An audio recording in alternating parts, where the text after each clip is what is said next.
SC362-02.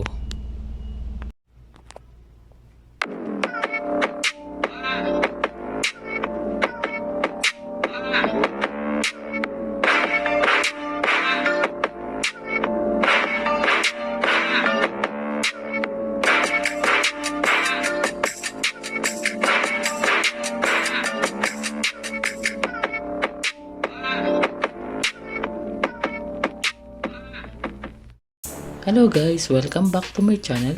For today's video, I will teach you how to clear this service code SC362-02 for this machine problem.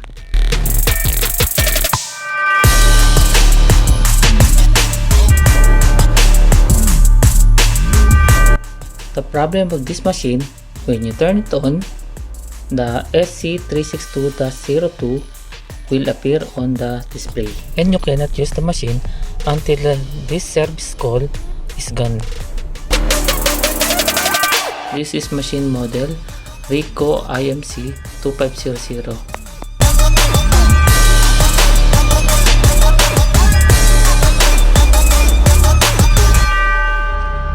Okay guys, let's start.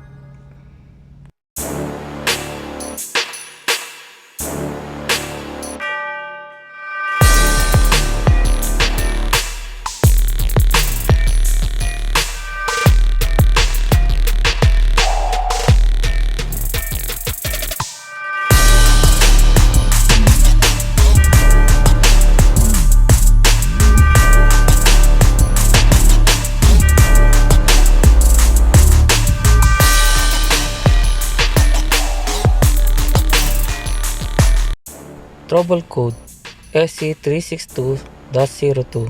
Description: TD sensor output error cyan. TD sensor output BT SP3-210-001-004 less than output lower limit error threshold.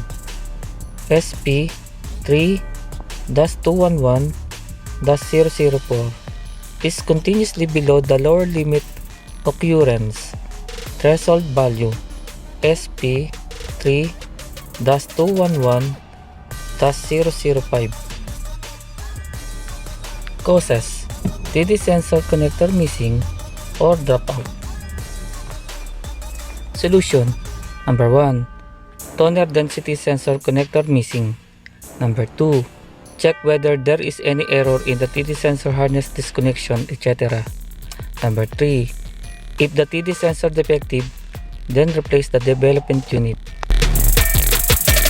My solution for this problem: first, open the front door, then move the lever down to the left, then lift up the cover and pull out the PCDU or photoconductor development unit. So this is the cyan PCDU. Then put the toner inside of this development unit cyan, and you need to clean this pipe also.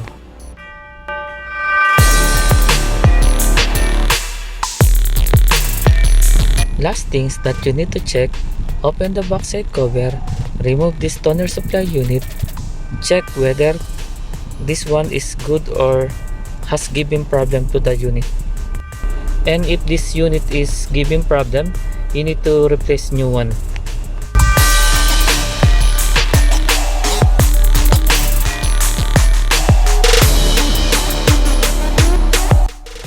After you done these things, you need to go to SP mode 3701 and look for development cyan, then make it 1 and execute. Then turn off the machine and on. Then the machine is okay now. Now I'm going to testing the machine. Go to system setting, then counter, then go to print counter page, then start. Then you will see the meter reading or counter. The machine is in a good condition now. Thank you for watching my tutorial video. Don't forget to like, share and subscribe my channel. Thank you guys.